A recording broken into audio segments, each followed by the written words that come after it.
भगवान शंकर ने एक मट्टी का सुंदर सा भाग ढेला एकत्रित करा, उस ढेले से भगवान ने एक सुंदर कुंभ का निर्माण करा, एक सुंदर कलश का निर्माण करा।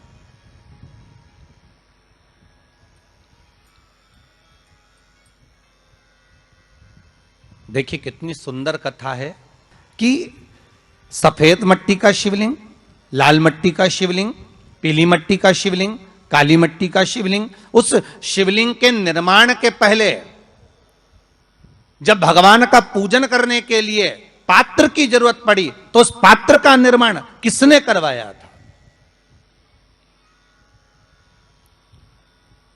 और सबसे पहला पात्र निर्मित, सबसे पहला पात्र का निर्माण ये तांबा, सोना, चांदी, पीतल, इनके पात्र तो बाद में बने साहब। सबसे पहला पात्र बना ही काय का था? जम के बोलिए जरा, काय का बना था? सबसे पहला पात्र था ये मिट्टी का। आज भी हिंदू धर्म में भले तुम्हारे घर में सोने के कलश हो, भले चांदी के कलश हो, भले तुम्हारे घर में पीतल और तांबे के पात्र रखे हों, पर आज भी अगर ब्राह्मण कहेंगे कि हमें कोई यज्ञ करना है, अनुष्ठान करना है, हमें ये स्थापना करना है, तो ब्राह्मण एक ही बात कहेंगे कि तांबा, पीतल, चांदी के हमें पात्र नहीं चाहिए। ब्राह्मण कहेगा मैं मिट्टी के कलश लाकर रखो।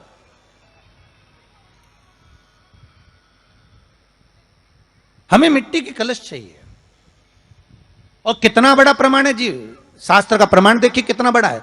आप किसी दूसरे घर में जा रहे हो, आप अपना घर छोड़कर और दूसरे मकान में जा रहे हो, और आपको लगा कि मैं इस घर में अब 15-20 दिन नहीं आऊंगा, 1 महीना नहीं आऊंगा, तो शिव महापुराण की कथा कितना सुंदर कहती है कि अगर आप जा रहे हो और आपको ऐसा भय लगता है कि इस मकान में कोई दूसरी प्रवेश ना करे, कोई दूसरा जीव ना आ जाए, इस मकान में कोई अंतरात्मा ना आए, इस मकान पर कोई टोना ना करे, इस मकान में कोई टोटका ना करे, इस मकान में कोई जादू ना करे, तो उसके लिए शिव महापुराण की लिंग पुराण वर्णन करती है कि मात्र एक मट्टी का कलश, उस मट्टी के कलश में एक महाराज थोड़ा सा धान भरकर उसमें 1 सिक्का, 1 रुपया उसके अंदर डालकर और 1 बेलपत्र उसके अंदर डालकर उसको उसके एक दिए से या प्लेट से या नरियल से उसको रखकर एक स्थान में ईशान के अंतर्गत उसको रखकर चले जाइए। उस मकान में ना तो कोई भीतर प्रवेश कर सकता है, उस मकान में ना कोई टोना कर सकता है, उस मकान में ना कोई टोटका कर सकता है, उस मकान में ना किसी की नजर लगती है।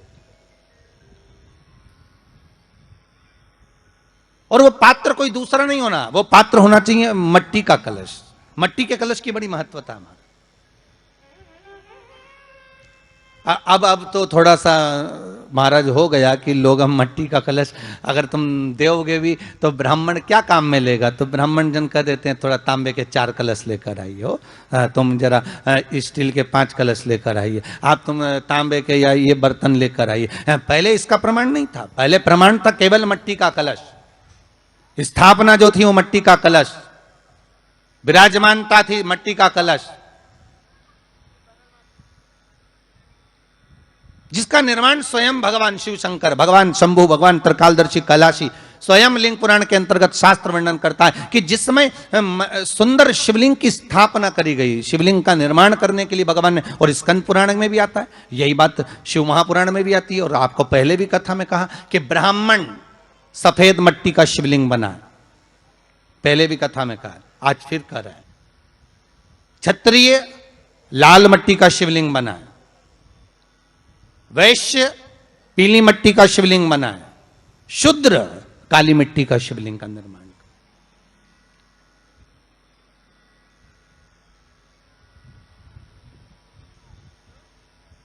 काली मट्टी का शिवलिंग का निर्माण कर।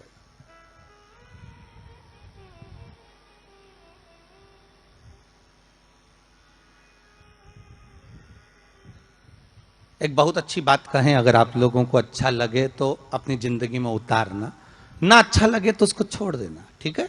जितने लोग भी कथा सुन रहे हो बहुत ध्यान देना। ये जो पानी पीने का जो मटका होता है ना, जिसको हमारे यहाँ कलश कहा जाता है, हंडा कहा जाता है, जिसको हमारे यहाँ परिंडा कहा जाता है, मटका कहा जाता है, तो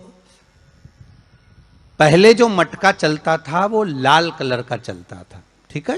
उस पर कलाकृति करते थे लोग, उस पर डिजाइन करते थे। आपके यहाँ भी होगा, जितने लोग कथा सुन रहे हो ना, आपके यहाँ भी मटका होगा, लाल कलर का चलता था। अभी अभी जो मटका चल रहा है ना, उसका कलर चेंज कर दिया गया। कौन सा कलर का हो गया?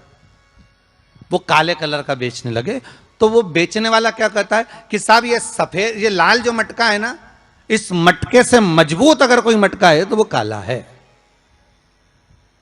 बोलो सही है कि गलत है? अरे बोलो तो सही है ना। आप कभी जाओगे बाजार तो कह देगा, कुमार भी कह देगा, ये जो मटका है ना लाल वाला, इस लाल वाले मटके से मजबूत ये काला वाला मटका है, ये काला मटका है। और महाराज इससे पानी ज्यादा ठंडा ये कर देगा। पर शिव महापुराण की कथा, लिंग पुराण की कथा कहती है, और अगर आपने बैसाख मास की कथा को श्रवण कराओ, बैसाख की एक कथा होती है, उसको अगर आपने श्रवण कराओ तो उसमें वर्णन आता है कि घर के अंदर जहां पर आप पानी पीते हो, जिस स्थान पर अन्नपूर्णा निवास करती है, जिस स्थान पर अन्नपूर्णा का वासा होता है, रसोई घर में जहां पर भोजन बनता है, उस स्थान पर काला मटका नहीं रखा जाता। काला हंडा, काला मटका उस स्थान पर नहीं रखते। पर आज फैशन के हिसाब से, अरे साहब वो ये मटका थोड़ा कम ठंडा पानी देगा तो ये मटका ज्यादा ठंडा पानी देगा, तो उसको काले मटके को रखते। पर हमारे शास्त्र कहता है काला मटका लोग रखते कहां थे? पहले जो शास्त्र रीति थी, उस काले मटके को रखते थे जब मकान बनता था, जब प्रॉपर्टी बनती थी, जब जमीन बनती थी, जब जायदाद बनती थी, संपदा बनती थी, तो उस स्थान पर उस काले मटके को केवल नजरोटे के लिए, केवल हाय के लिए, केवल नजर के लिए रखा जाता था। उसको लोग लेना पसंद नहीं करते। पर आज के व्यक्ति को अगर कह दिया जाए कि ये दो मटके रखे हैं साहब, लाल भी है और काला भी है, तो कौन सा पसंद करेगा? वो काला वाला ही दे दीजिए साहब, ये पानी ज्यादा ठंडा करेगा, उसकी श्रेष्ठता रहेगी। नहीं, शिव पुराण कह रही, भगवान कुंभ का निर्माण कर रहे हैं, भगवान कलश का निर्माण कर रहे हैं, और भगवान स्वयं ब्रह्मदेव कर रहे हैं कि आप ऐसा निर्माण कर दो जिसमें 33 कोटि देवता स्वतः विराजमान हो जाए। तो भगवान ने उस कलश का निर्माण कर दिया। अब कलश का निर्माण करा तो स्वयं भगवान ब्रह्मदेव बोले, प्रभु इस कलश के अंदर मेरा स्थान कहां है? मेरा स्थान कहां है?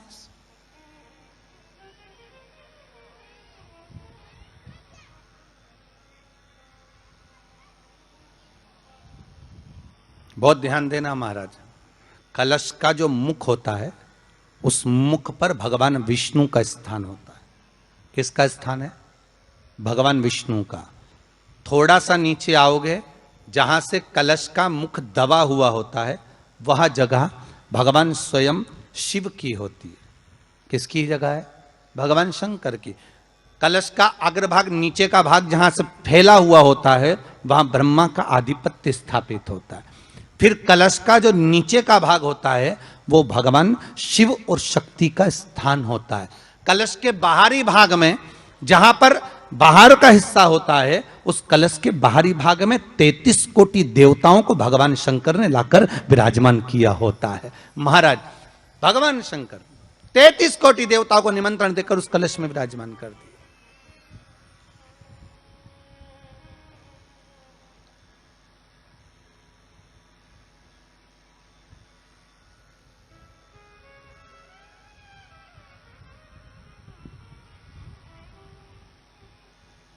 कितना सुंदर लिखा है देवी भागवत के अंदर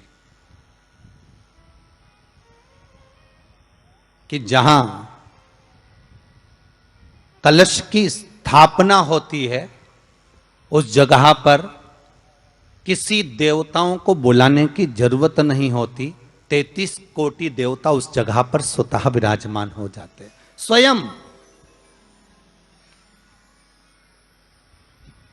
33 कोटि देवता स्वयं वहां विराजमान। और कितनी महत्वता कलश की महाराज, भगवान निर्मित कर दिए। ये कलश मेरा प्रतिबिंब। अब कलश मेरा प्रतिबिंब है ये तो कहा, पर भगवान शिव के पास में आकर स्वयं कामदेव की धर्म पत्नी रति रो पड़ी। आंखों से आंसू बह रहा है। कामदेव की धर्मपत्नी रति रो रही है।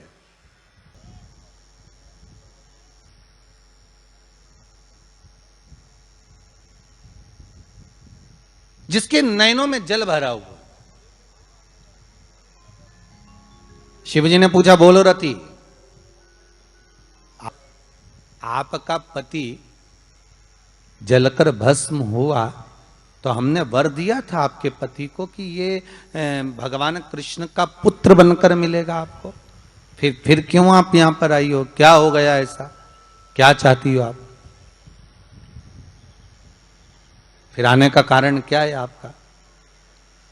किस लिए पधारी हो आप? महाराज, मेरा पति जो जलकर भस्म हुआ था, उसके भस्म होने पर मेरे ऊपर भी केस लगाया। तो भाई केस तुम्हारे ऊपर किसने लगा दिया? ऐसा क्या हो गया कि तुम यहां मेरे पास में आई? प्रभु, बात इतनी सी है कि मेरा पति जब आपके नेत्रों की ज्वाला द्वारा जलकर भस्म हो रहा था, उस समय पर वो आम के पेड़ पर बैठा हुआ था।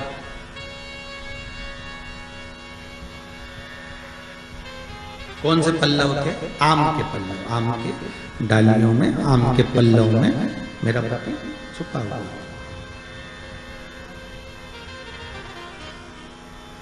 तो फिर क्या चाहती है?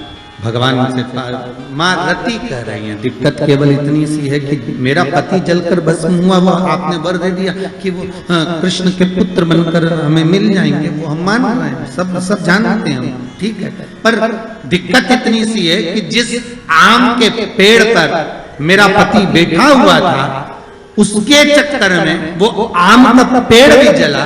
तो वो आम का पेड़ जो जला, उसने मुझसे कहा है कि पति का तो उद्धार हो गया, पर हमारा उद्धार कैसे? अब देखिए, कई लोग कहते हैं प्रश्न करने वाले पीछे नहीं हटते महाराज, बहुत प्रश्न करते हैं और प्रश्न कर कर पूछते हैं, गुरुजी ये कलश के ऊपर आम के पत्ते क्यों लगते हैं? उसका उत्तर है, ध्यान दीजिए। प्रश्न बहुत है तो उसके उत्तर भी बहुत है, बस उसको समझने वाला चाहिए। और आप लोगों को तो आज बहुत बहुत भगवान ने कृपा करी है, जो आप पहले दिन ही कलश स्थापना होती और पहले दिन ही आपको ये ज्ञान हो जाए कि बच्चे पूछें कि कलश क्यों रखा जाता है, कलश के ऊपर आम के पत्ते क्यों लगाए जाते हैं, कलश के ऊपर नारियल क्यों रखा जाता है, कलश के ऊपर 9 बार मोली क्यों बांधी जाती है? मोली मतलब लच्छा, नाड़ा 9 बार क्यों लपेटा जाता है नारियल के ऊपर, कलश के ऊपर जब रखते हैं?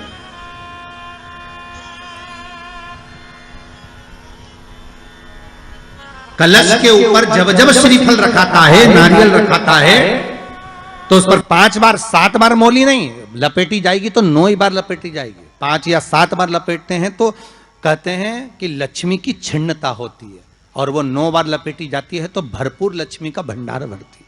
क्यों क्यों कहते हैं?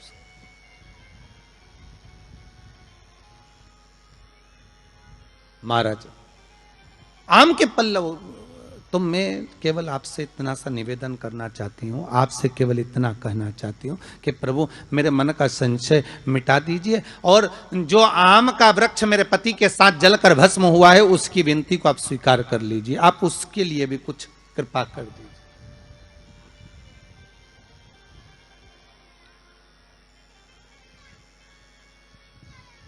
इसी को कृपा कहते हैं, इसी को करुणा कहते हैं, इसी को दया कहते। भगवान बोले, अब आप आई हो रति, ठीक है, मांगो क्या चाहिए, बस इतनी कृपा कर दीजिए कि आम के वृक्ष का भी उद्धार कर दो।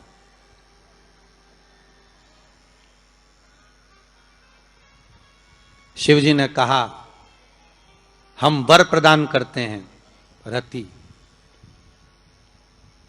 जहां शिव और शक्ति है, जहां 33 कोटि देवता इस कलश के अंदर विराजमान होंगे, उस जगह पर स्वयं कंठ पर जहां पर मेरा निवास होगा, उस जगह पर ये आम के पल्लव अमृत के तुल्य माने जाएंगे और इनका निवास हमारे ही हाथ में, हमारे ही हस्त कमल में विराजमान होगा, हमारे ही हाथ में। कितना सुंदर है महाराज जी। उस आम के पल्लव की महत्वता को जरा जानिएगा, बहुत बहुत ध्यान दीजिएगा। आम के पत्ते देखे आप लोगों ने? अरे बोलो जम के तो बोलो, देखें। उसका प्रयोग कभी आप लोगों ने करा? आम के पत्ते का कभी प्रयोग कर कर देखिएगा। अभी तो नवरात्रि चल रही है, नवरात्रे में जब 5वां दिन नवरात्रे का रहे, चैत्री नवरात्रे का 5वां दिन रहे, और मान लो कि आपके घर में किसी बच्चे की, लड़के की या लड़की का या मंगल विवाह नहीं हो रहा हो, या शादी नहीं हो रही हो, या उस लड़के लड़की के लिए बहुत प्रयास कर लिया आपने और उसकी शादी हो ही नहीं रही, अथक प्रयास आपने कर लिया और उसका मंगल विवाह नहीं हो रहा, तो ये देवी भागवत में स्पष्ट कहा गया है, देवी भागवत में वर्णन किया गया है, देवी भागवत में वर्णित किया गया। और देवी भागवत में कहा गया कि आम का जो पत्ते होते हैं, आम का जो पत्ता होता है, आम का जो पल्लव होता है, उस आम के पत्ते पर हल्दी और सिंदूर,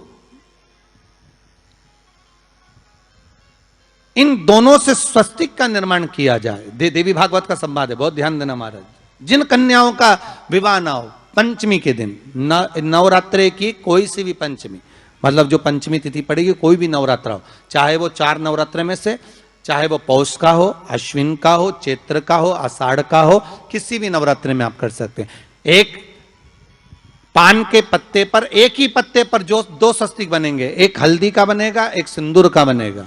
बस अंतर इतना है, जो हल्दी का स्वस्तिक है उस पर कंकु के चावल, अर्थात रौली के चावल, रोली कुंकू के चावल रखना है, और जो सिंदूर का है उस पे हल्दी के चावल रखना। इतना रखकर जिस लड़का लड़की का विवाह नहीं होता उसकी हथेली पर रखकर उसका नाम और गोत्र बोलकर महाराज उसको ले जाकर नीम के पेड़ के नीचे उसको रख दिया जाता है।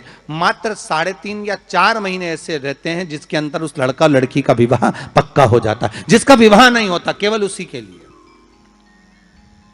जिसका मंगल विवाह ना हो रहा। आम के पल्लव में शिव का वर प्रदान है, आम के पल्लव में शंकर का आशीर्वाद, आम के पल्लव में शिव का आशीर्वाद।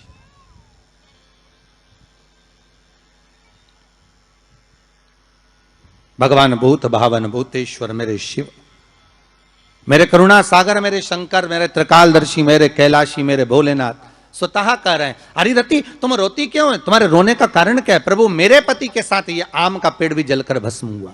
आम का पेड़। भागवत जी किस किसने सुनी है? हाथ उठाओ जरा, जिन जिन ने भागवत जी सुनी है।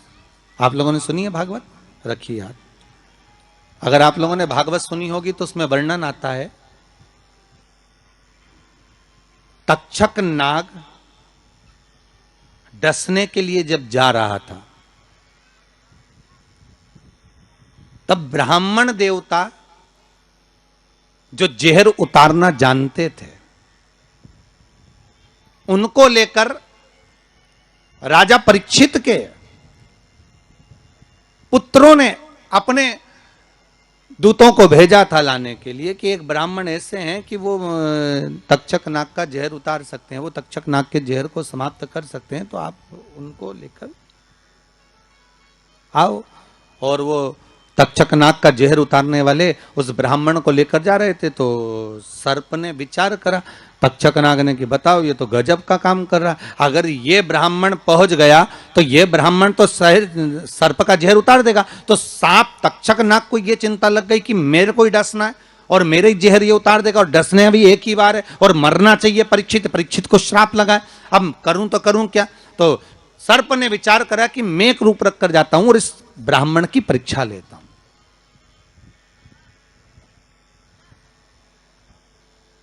सर्प रूप रख कर गया।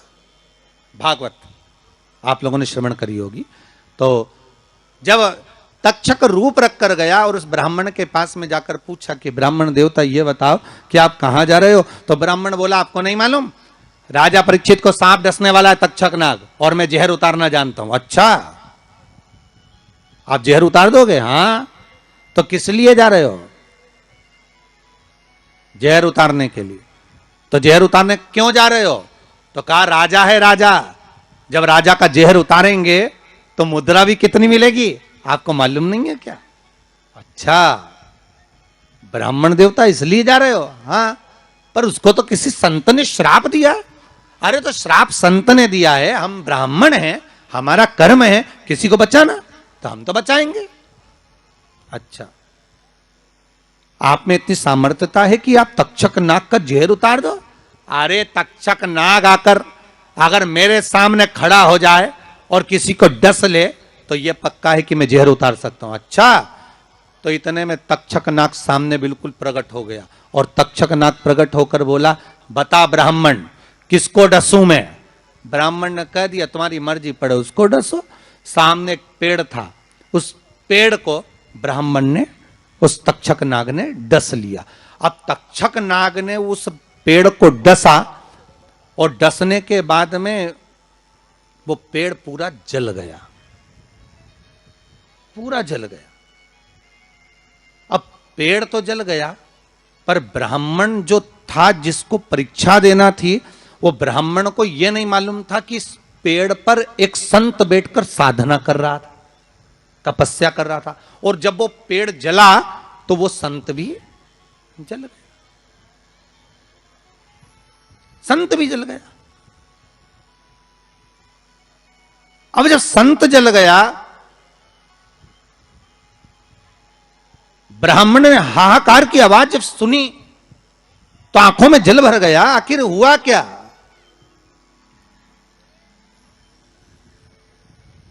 ये संत जल कैसे गया? तो कहा इसके जलने का कारण केवल इतना है कि अब आप जीवित करो, इस पेड़ को हरा भरा करो।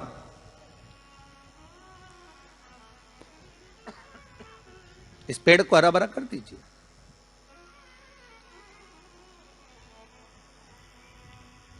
और ब्राह्मण ने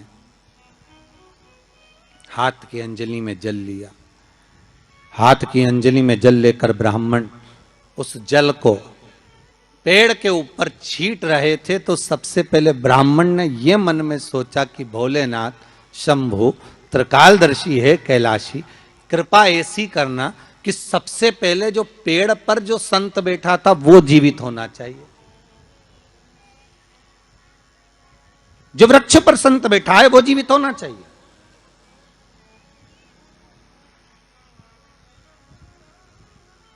हाथ का जल ब्राह्मण ने जैसे ही छोड़ा, छोड़ते से ही पेड़ भी हरा भरा हो गया और उसके ऊपर जो संत बैठे थे वो भी जीवित हो गए। जीवित हो गए तो तक्षक नाग को ये लगा कि इसने एक जले हुए पेड़ को जीवित कर दिया, वापिस हरा भरा कर दिया, और इसने ऊपर बैठे हुए संत को वापिस जीवित कर दिया। तो ये पक्का है कि मतलब ये तक्षक नाग का जहर, मतलब मेरा जहर राजा परीक्षित को उतार सकता है। तो तक्षक नाग ने अपनी बात को पलटा और पलट कर कहा, महाराज जी हाथ जोड़कर निवेदन करता हूं, जितना राजा परीक्षित के पुत्र आपको धन देंगे उससे 1000 गुना धन मैं आपको देता हूं। ब्राह्मण ने कहा ठीक है, अगर दक्षिणा से बड़ी दक्षिणा हमको एक ही जगह पर मिल रही है तो फिर हमें जाने की जरूरत क्या। ब्राह्मण ने दक्षिणा ली, वापिस मुड़ गया, वापिस मुड़ गया।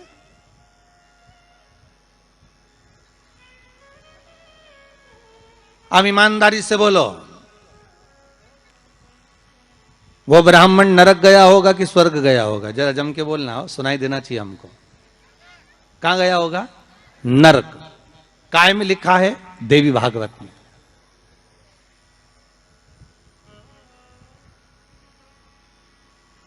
उसका कारण क्या था? शिव महापुराण की कथा कहती है जैसे एक नाव चलाने वाला व्यक्ति नाव लेकर जा रहा है और उसमें बहुत सारे यात्री बैठे हैं, बहुत सारे यात्री, और नाव डोलने लगी, आंधी चलने लगी, तूफान चलने लगा, हवा आने लगी, लहरें उठने लगी और नाव डूबने लगी। तो जो नाव में बैठा हुआ, नाव चला रहा था, वो कूद गया और कूद कर बाहर निकल गया, और निकलकर सारे के सारे जितने नाव में बैठे थे वो सब जलने लगे।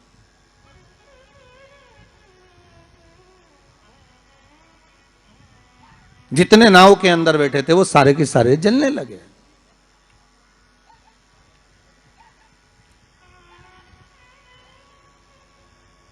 जब वो सारे के सारे पानी में डूबने लगे और पानी में नाव में जाकर सबकी सब जब डूब रहे हैं, सब मर गए। सारे के सारे जो नाव में बैठे थे, जो तैरना जानते थे, वो बाहर निकल गए, बाकी के सब डूब गए। नाव चलाने वाला जब उसके प्राण छूटे तो उसको एक नरक नहीं मिला, कम से कम 94 नरकों में वो नाव चलाने वाला गिरा।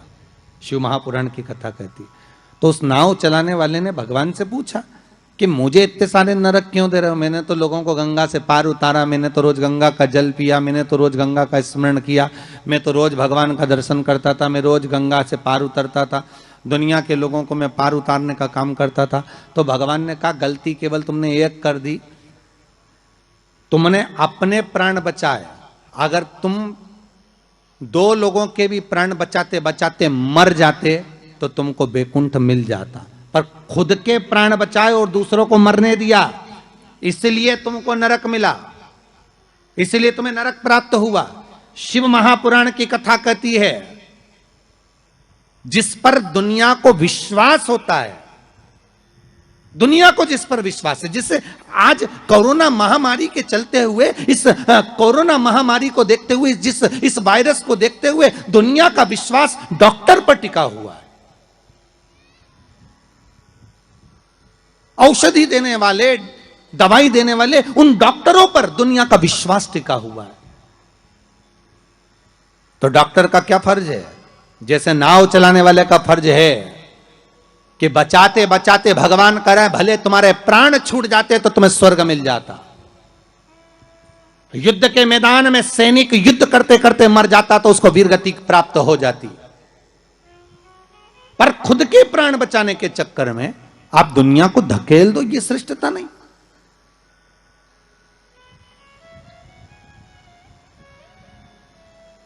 ये इसमें श्रेष्ठता नहीं। जब तक उस शरीर में प्राण है, जब तक उस शरीर में श्वास है, डॉक्टर भी अपनी जान झोंक दे कि कैसे भी मुझे इसको बचाना है, चाहे कुछ भी हो जाए, इसके प्राण बचना चाहिए। फिर धन मूल नहीं है, फिर संपदा मूल नहीं, फिर सत्ता मूल नहीं है।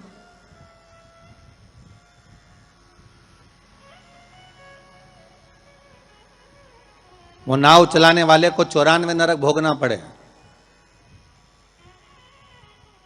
जिस ब्राह्मण ने दक्षिणा ज्यादा लेकर राजा परीक्षित को नहीं बचाया, चले गए। जब भगवान ने विद्या दी है, भगवान ने ज्ञान दिया है, भगवान ने विवेक दिया है और तुमको उस लायक बनाया है कि आप 4 लोगों को पढ़ा सकते हो, आप 4 लोगों को आगे बढ़ा सकते हो, आप इसका सम्मान कर सकते हो, आप इसको अग्रण्यता प्रदान कर सकते हो, आप इसको विवेकता दे सकते हो। और आप उस विवेकता को ना देते हुए अगर आप अपने उस वैभव को छुपा रहे हो और उससे वंचित कर रहे हो दुनिया को, तो फिर भगवान छोड़ने वाला नहीं है।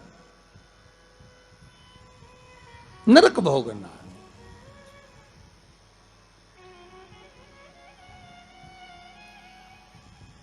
पर पांडेतारा वालों, आप लोगों ने बिल्कुल सही उत्तर दिया कि उसने दक्षिणा ज्यादा ले ली और वापस निकल गया तो अपने मुख से कह दिया कि वो नरक गया। कितनी, इसी को कहते गंगा तट के श्रोता। गंगा तट के जो श्रोता होते ना, बड़े आनंदमय होते। कथा जो सुनते हैं ना, उसका भाव एक आनंदित था कि वो अपना लक्ष्य छोड़कर, अगर चाहता तो राजा परीक्षित को बचा सकता था, पर थोड़ी सी संपदा के चक्कर में, थोड़े से धन के चक्कर में वो ब्राह्मण भी थोड़ा सा लोभ आया और लोभ के चक्कर में अपने कर्म से वंचित हो गया। तो वो चरित्र कहां गलत है महाराज जी? एक महाराज जी प्रवचन दे रहे थे, उस प्रवचन में एक गांव का व्यक्ति कथा सुनने बैठा था और खड़े होकर पूछ लिया, महाराज जी पाप के बाप का नाम क्या है? महाराज जी ने पूछा, क्या पूछ रहे हो, फिर से बोलो। तो वो व्यक्ति बोला, महाराज जी हमें दशरथ जी के पिताजी का नाम मालूम है, हमें राम जी के पिताजी का नाम मालूम है, हमें कृष्ण जी के पिताजी का नाम मालूम है, हमें सबके बाप का नाम मालूम है, बस पाप के बाप का नाम नहीं मालूम, तुम हमें उत्तर दे दो। तो महाराज जी भी मन में सोचे पाप का बाप। महाराज जी मन में सोचे हमने पूरी पुराण पढ़ी पर ये पाप का बाप तो हमें कहीं नहीं मिला। सारे शास्त्र भी उखाड़ कर देख लिए पर उसमें पाप का बाप मिलना बड़ा कठिन। अब पाप का बाप कहां से ढूंढे? तो महाराज जी ने कहा एक काम करते हैं, कल हम आपको बताएंगे, आप कल कथा में आना। और महाराज जी फिर प्रवचन देने बैठे और वो व्यक्ति फिर आके बैठ गया। अब जैसी कथा समापन हुई, महाराज जी फिर खड़ा हो गया, महाराज सीताराम। महाराज जी बोले सीताराम। और बोलो पाप का बाप। महाराज जी बोले बहुत अच्छा, पाप का बाप पीछे पड़ा।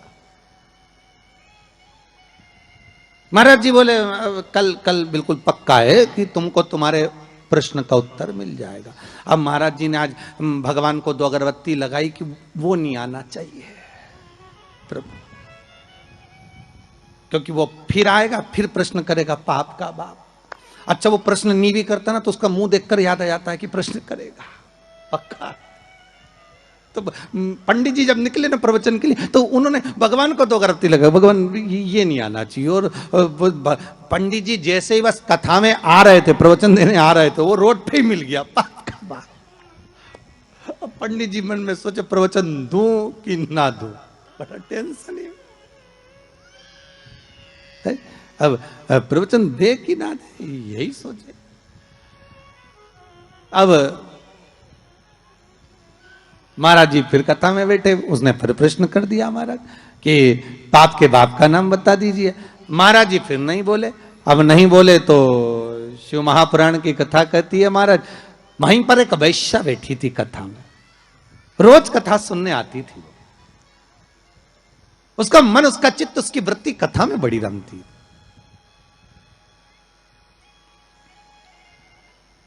जिसके मन में शिव महापुराण की कथा समा गई ना, तो वो प्रयास करता है कि कुछ भी कर कर जहां कथा हो रही है ना, भले 40 किलोमीटर है, 50 किलोमीटर है, 100 किलोमीटर है, पर एक बार तो मैं चली जाऊं। जिसके मन में शंकर आ गया ना तो वो छोड़ नहीं सकता। वो प्रयास करेगा कि मैं कैसे भी पहुंच जाऊं, बस कथा में एक बार मेरी हाजिरी लग जाए, शंकर सुन ले बस एक बार शिव महापुराण की कथा, उस पंडाल में चली जाऊं जिस पंडाल में मुझे बेलपत्र का आनंद मिल जाए, बस उस पंडाल में मुझे पहुंचना। अब वैश्या का नियम था, वो कथा कभी नहीं छोड़ती थी और वो भी कथा में जाकर बैठ गई और कथा में रोज सुने वो पाप के बाप का चक्कर। और महाराज जी बस प्रवचन करें, अक्षतम केशवम राम नारायणम, जैसे महाराज जी अक्षतम केशवम करें, सब बैठे रहे, वही खड़ा हो जाए।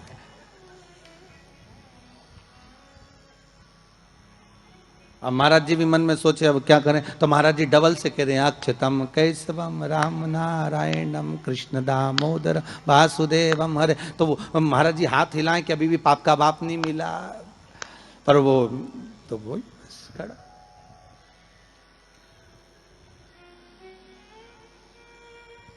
आज वेश्या ने कह दिया गुरुदेव आपसे एक निवेदन है मेरा। बोलिए। मैं वेश्या हूं, छुपाया नहीं। संत, सदगुरु, भगवान, माता पिता, इनसे कभी नहीं छुपाना अपने को। छुपाकर जाएंगे भी कहां?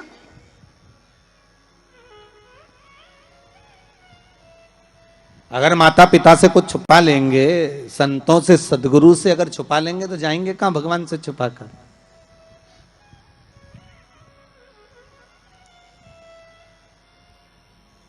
वैश्या कहती है मैं वैश्या हूं। ओ हो, आपने हमारे पांव तो नहीं छुए? संत बोले। वैश्या ने कहा नहीं, बिल्कुल पीछे जाकर बैठ जाती हूं एकांत में, पर मेरा कुछ मन है आपसे कहने का, आप सुनेंगे हमारी बात? संत बोले क्यों नहीं सुनेंगे, हम तो संत हैं, बोलो क्या बात है। आप जब सुबह सुबह मंदिर जाते हो ना गुरुदेव, तो बीच में मेरा वेश्यालय पड़ता है, 2 मिनट के लिए आप पांव रख देंगे ना मेरे वेश्यालय में, मेरी जिंदगी सार्थक हो जाएगी। संत बोले हम और वेश्या के घर कभी नहीं आ सकते। कैसे मूर्खों की तरह बात करती हो आप? संत को तुम्हारे वेश्यालय में बुला रही हो, अच्छा लगेगा कोई? वैश्या कहती आज तक कोई गुरु मेरे वेश्यालय में नहीं आया, केवल चरण रखना, चले जाना गुरुदेव। गुरुजी बोले राम राम राम सीताराम, हम नहीं आएंगे। गुरुजी चले गए कहते हुए। वैश्या घर के बाहर रांगोली मांगोली डालकर वेश्यालय के बाहर बैठी। संत का आगमन हुआ वहीं से। वैश्या दौड़ कर गई, गुरुदेव ये मेरा वेश्यालय है, पांव रख दीजिए। वैश्या हम संत हैं, किसी वेश्या के यहां नहीं जा सकते, हम तुम्हारे यहां नहीं आएंगे। संत जाने लगे। वेश्या ने अपना पर्स खोला, 500 का नोट निकाला, महाराज के चरणों में रखा। महाराज जी ने जेब में रखा, जल्दी चलो, हमारे पास समय कम है, जल्दी चलो। महाराज वैश्या के भवन में चले गए। वैश्या ने कहा महाराज जी बैठिए। नहीं नहीं, इतना समय कहां है बैठने का, तुमने कहा था बस पांव रख देना। महाराज जी बैठ जाइए, आपके हाथ जोड़ती हूं, 5 मिनट बैठ जाओ। महाराज जी वैश्या बोली आज तक किसी संत ने हमारे यहां भोजन नहीं किया महाराज, कोई गुरु ने आज तक हमारे यहां भोजन नहीं करा, आप कृपा कर देंगे तो भोजन तैयार। संत बोले वैश्या मूर्खों की तरह बात मत करो, तुम्हारे वेश्यालय का भोजन हम करेंगे, हम संत हैं, हम साधु हैं। वैश्या ने 2 500 के नोट हेड़े महाराज के चरणों में रखे। महाराज बोले जल्दी भोजन लेकर आ, समय कम है, जल्दी जा। वैश्या गई, भोजन बनाकर रखा था महाराज जी के सामने रख दिया। महाराज जी रोटी का टुकड़ा तोड़कर खाने लगे। वैश्या हाथ जोड़कर बोली नहीं गुरुदेव, आज तक मैंने किसी संत को अपने हाथों से खाना नहीं खिलाया, आज तक मैंने किसी संत को, किसी सदगुरु को अपने हाथों से भोजन नहीं दिया है।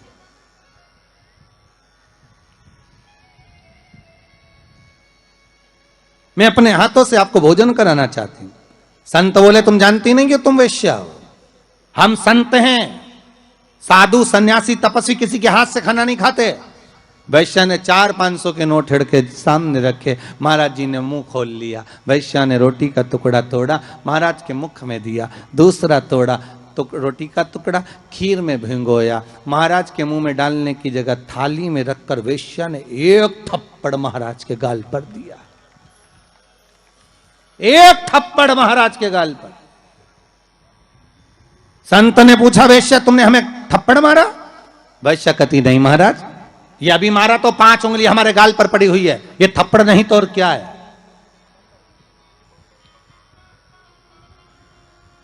ये थप्पड़ नहीं तो क्या है, तुमने हमारे गाल पर थप्पड़ मारा? वैश्या कहती है नहीं महाराज, थप्पड़ नहीं मारा है। वैश्या कह रही है महाराज, रोज एक गांव का व्यक्ति आपसे प्रश्न करता था कि पाप के बाप का नाम बताओ, मैं उत्तर दे रही हूं कि पाप के बाप का नाम लोभ है, केवल लोभ। लोभ के चक्कर में मैं जैसा जैसा बोलती आपके नोट की मात्रा बढ़ती जाती और आप वैसा वैसा करते चले जाते, ये पाप का बाप है। संत की आंख में जल भर गए। वैश्या ने जो ज्ञान दिया वो ज्ञान साधारण नहीं था, वो साधारण ज्ञान नहीं। संत ने वैश्या के चरण पकड़ लिए। कोई गुरु नहीं मिला था मुझे, आज मिल गया, आज मिल गया।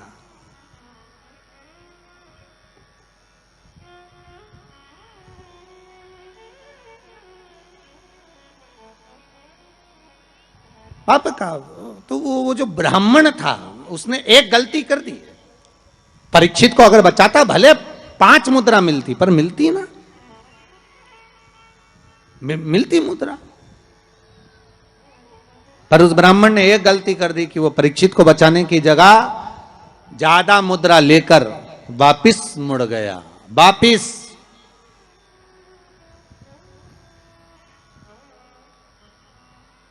जहां से ब्राह्मण वापिस मुड़ा था, आज भी अगर आप सुखताल जाएं, जहां सुखदेव जी महाराज ने राजा परीक्षित को कथा सुनाई थी, तक्षक नाग जहां आया था इस ब्राह्मण की परीक्षा लेने के लिए, और ब्राह्मण जहां से वापिस मुड़ा उस गांव का नाम है मोड़ना। आज भी उस गांव का नाम मोड़ना, वहां से मुड़ गया था वापिस ब्राह्मण, वापिस चला गया।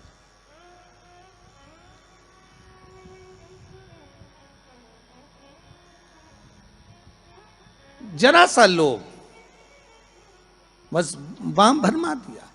शिव महापुराण की कथा कहती है आम के पल्लव में जो छुपा था कामदेव जब भस्म हुए, वो आम के पल्लव ने मां रति से प्रार्थना करी और रति ने उस आम के पल्लव का उद्धार कर दिया। संसार सागर में अगर हमारा जन्म हुआ है, मनुष्य की अगर देह मिली है, मानव का जी शरीर मिला है, मानव की अगर योनि मिली है, 84 लाख योनियों में सर्वश्रेष्ठ है मानव का शरीर, जिसको पाने के लिए देवता भी तरसते हैं। हाथ जोड़कर देवता भी भगवान से कहते हैं हमें मनुष्य बनना है, हमें मानव बनना है। देवताओं को भी ये योनि नहीं प्राप्त होती। क्यों?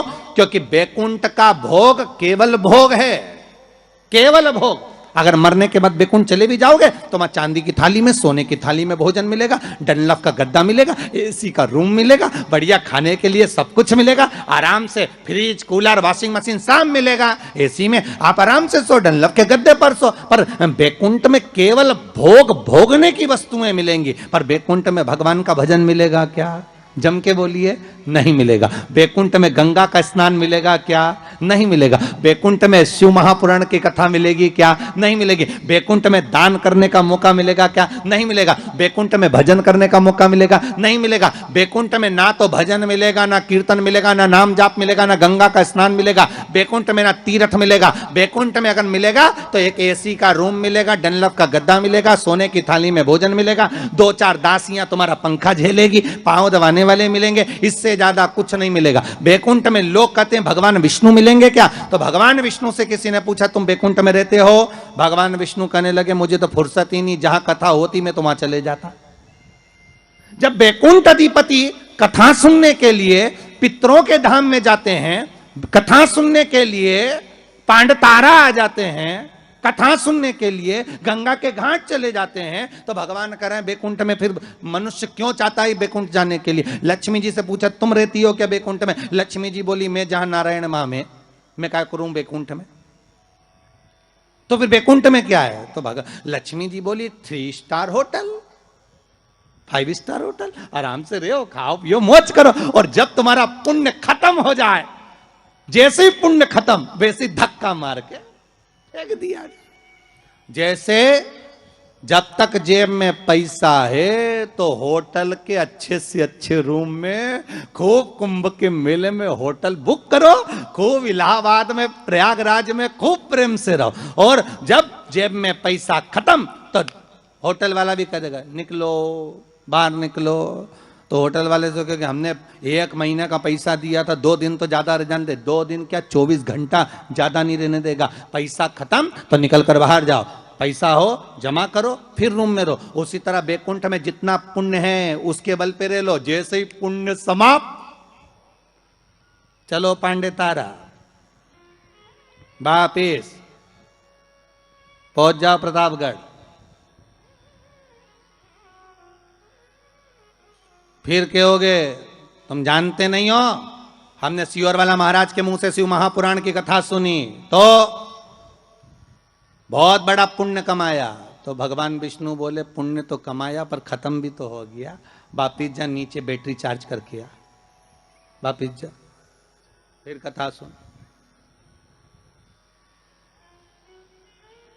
बड़ी मुश्किल से मिलता है ये मनुष्य का, मिलेगा। बैकुंठ चाहोगे तो मिल जाएगा, पर भोग करने के लिए मिलेगा। उसमें केवल आप भगवत भजन नहीं कर सकते, आप उसमें दान नहीं कर सकते।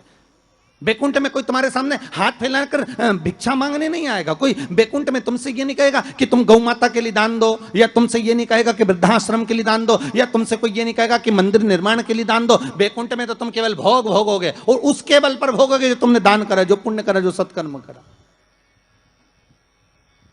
केवल एक मनुष्य की देह मिली है जिसमें हम दान भी करते हैं, हम भजन भी करते हैं, हम पुण्य भी करते हैं, हम सत्कर्म भी करते हैं, हम नाम जाप भी करते हैं। यह केवल एक मनुष्य की देह है, केवल एक मानव का शरीर।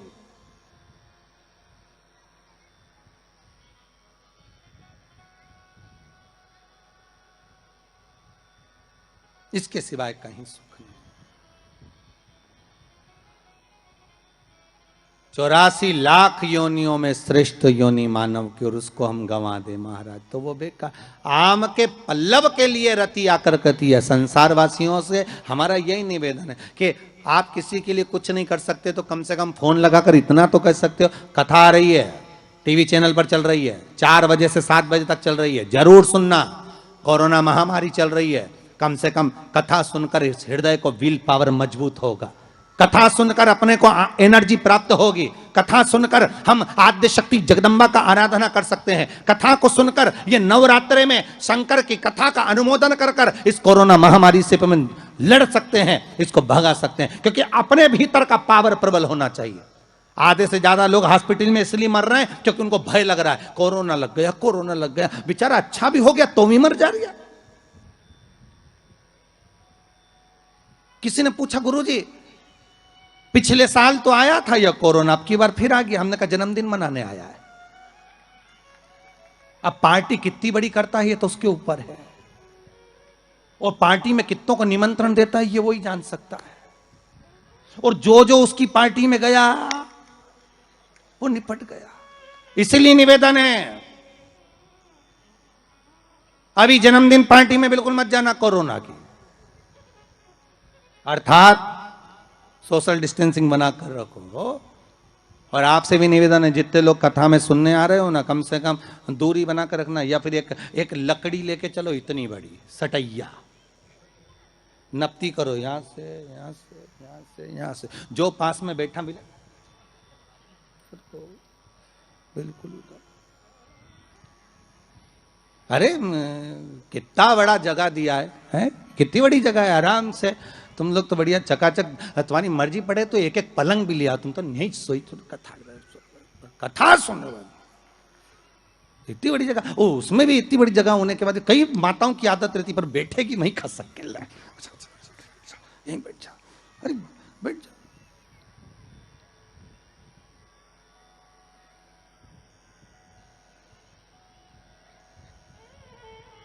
सुनो कथा। शिव महापुराण की कथा कहती है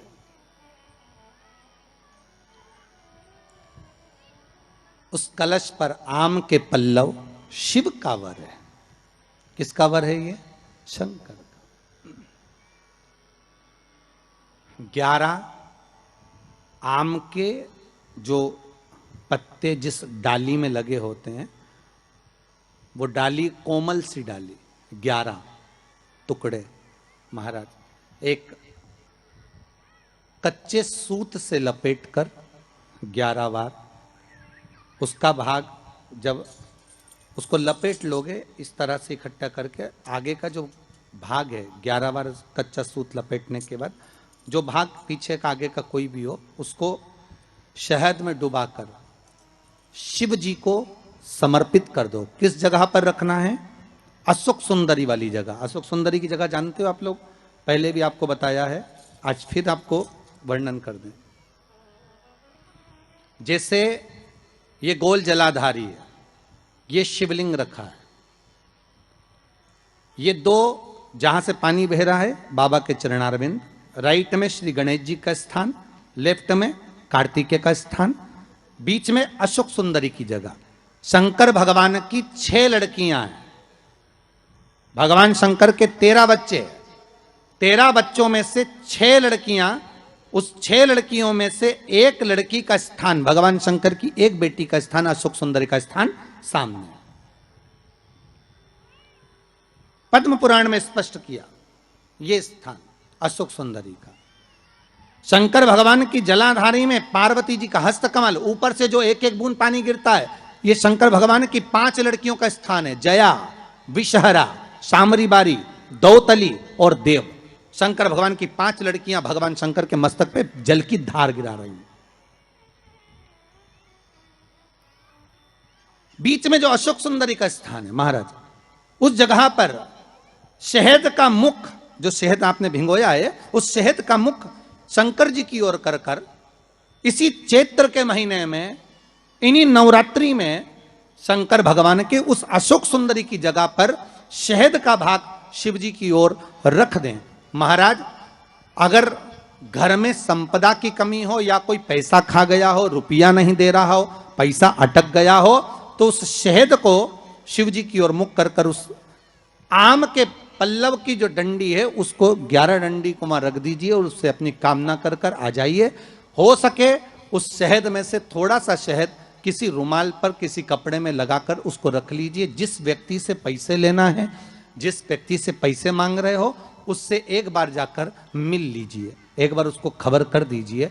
बाबा चाहेगा भोलेनाथ तो नवरात्रि में ही पैसा वापिस आ जाएगा, अगर शिव कृपा कर दे। ये बाबा की करुणा। आम का पल्लव कोई साधारण नहीं जिसको कलश के ऊपर रखा जाता है, शिव की कृपा।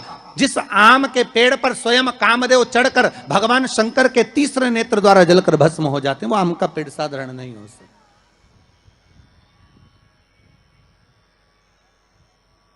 सहज नहीं है। और वैसे भी शिव शिव है महाराज, हालत तुम्हारी भी वैसी होता है। कभी कभी ऐसा भी होता है, एक व्यक्ति को एक तांगे वाला उसके पास में सुबह सुबह एक व्यक्ति ने रात को कह दिया कि भाई हमको रेलवे स्टेशन छोड़ देना, हाओ तुम्हारा तांगा लिया ना, तांगा भाई घोड़ा गाड़ी लिया ना, हाओ लिया ना। सुबह बेचारा नींद में था, व्यक्ति ने जगाया, घोड़ा गाड़ी लाओ, तांगा लाओ, तांगा लाओ। अब उसने जगाया और तांगा लाया, जल्दी जल्दी घोड़ी इसने लगाई, तांगा ले आया। अब तांगे में सवारी भी बैठ गई। अब वो तांगा थोड़ी दूर चले, रुक जाए, और रुक जाए तो वो चलाने वाला नीचे उतरे, डांस करे, नाचे, फिर थोड़ा आगे बढ़े घोड़ी, फिर आगे बढ़े, फिर रुक जाए, फिर वो उतरे, फिर नाचे। सवारी ने कहा भैया हमको स्टेशन जाना है, हमारी ट्रेन छूट जाएगी, तो बार बार नाच क्यों रहा है, पागल हो गया है क्या? उसने कहा दिक्कत कुछ नहीं, दिक्कत इतनी सी है, हमारे पास में 2 घोड़ी, ठीक है, एक तांगे की, एक बारात। बारात की जो घोड़ी है वो तांगे में आ गई है, जब तक इसके आगे नाचो नहीं तब तक ये आगे बढ़ हो जाता है। कभी कभी ऐसा भी होता है, तो जब तक बोलो नहीं तो हर हर महादेव लोग बोले।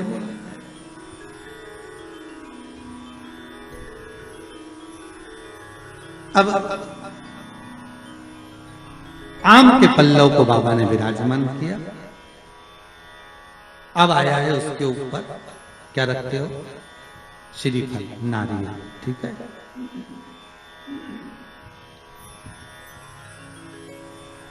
नारियल कौन, अब उसका भी प्रसंग शिव महापुराण में, स्कंद पुराण में बड़ा सुंदर है, ठीक है। भगवान शंकर और पार्वती विराजमान है कैलाश पर्वत पर।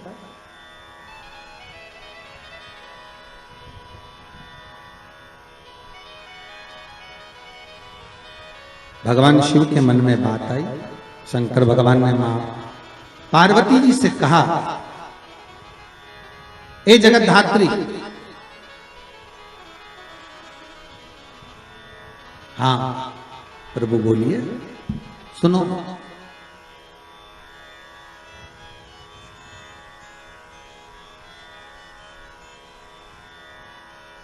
पार्वती जी का एक नाम है हेमलता। क्या नाम है? हेमलता। कई लोगों ने पूछा कि ये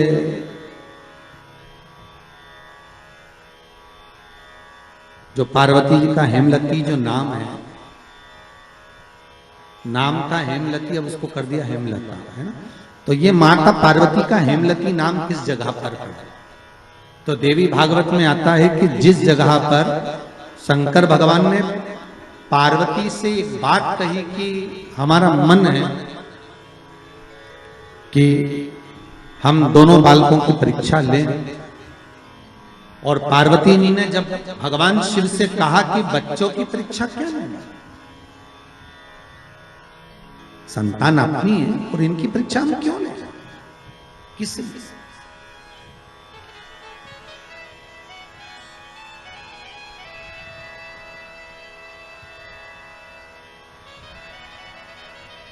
मां पार्वती का जो नाम है हेमलती, हेमलता, इसका कारण केवल इतना था कि ये अपने पति को भी ज्ञान दे देती थी। कई बार इन्होंने समझाया है शिव जी को कि आप ये ना करिए।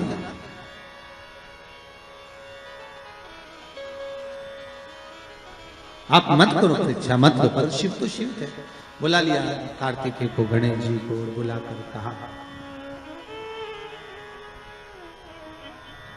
बुलाकर बोले, जो पृथ्वी की परिक्रमा पहले कर कर आए वो प्रथम गिनती में पूजा जाएगा, प्रथम भाग उसको पूज्य कहते हैं। ठीक है, जाओ परिक्रमा कर कर आओ। अब गणेश जी महाराज बैठ गए चूहे पर, कार्तिकेय बैठ गए मोर पर। कार्तिकेय घर के बड़े थे, उनको ये बात भान नहीं थी, उनको ये बात का ज्ञान था। तो कार्तिकेय जी ने कहा अगर माता पिता का कहना नहीं मानेंगे तो अच्छा नहीं लगेगा। तो कार्तिकेय जी तुरंत मोर पर चढ़कर और परिक्रमा करने निकल गए। अब गणेश जी तो चूहे को बुलाए, फिर चूहा भग गया, फिर पकड़ के लाए, फिर चूहा भग गया।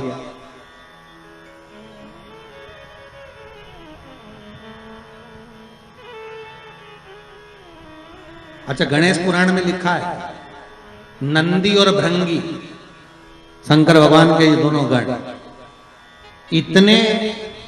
इतने एबले थे महाराज कि गणेश जी जब जब चूहे पे बैठते थे और नंदी और भृंगी चूहे को अपने पास खिलाने के लिए बुला लेते थे।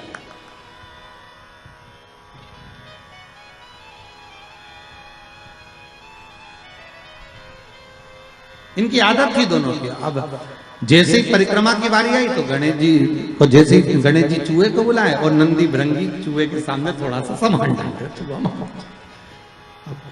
बड़ी तकलीफ। गणेश जी को लगा कि आखिर कारण क्या है। तो गणेश जी ने देख लिया कि ये नंदी भृंगी ने करी है, तो नंदी भृंगी को देखकर कह दिया आप नंदीश्वर, ये अच्छी बात नहीं है, आप मेरा चूहा बार बार बुला लेते हो, तो तुम ले जाओ चूहे को, जा। अब उन्होंने चूहे पर बैठ गए, बैठकर जैसे चले शंकर जी के पास में तो शिव जी को प्रणाम कर कर कहा पिताजी परिक्रमा करने जा रहा हूं। शंकर बोले जा। अब इनको क्या मालूम था कि यहीं लगा लेगा।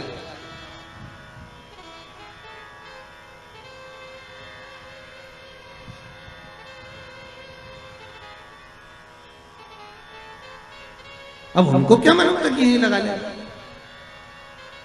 होता है जैसे कि किसी एक दुबले पतले व्यक्ति को कहीं मालूम पड़े सेना में सम्मिलित कर दिया, उसको बहुत दुबला पतला,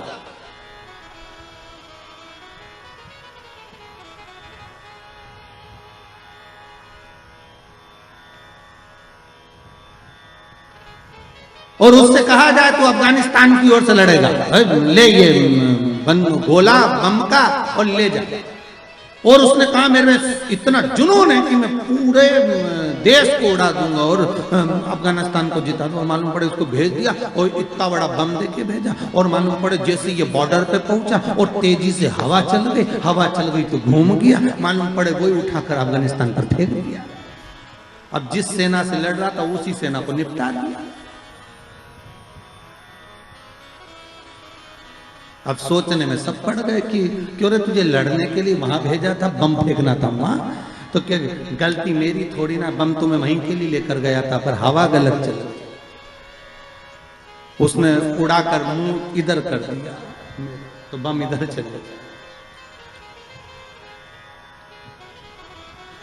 गणेश जी से पूछा कि तुमको भेजा था कि तुम पृथ्वी की परिक्रमा करने जाओ, तो तुम ये क्या कर रहे हो? गणेश जी बोले पिताजी शांत रहिए और परिक्रमा लगाने दीजिए। और परिक्रमा लगाई गणेश जी महाराज ने, एक नहीं 3, और 3 परिक्रमा लगा के सामने खड़े हो गए। पिताजी वर दीजिए। पिताजी ने पूछा काय का वर? पृथ्वी की परिक्रमा करके आया। शंकर भगवान बोले बता मेरे आजू बाजू घूम लिया और पृथ्वी की परिक्रमा कर लिया।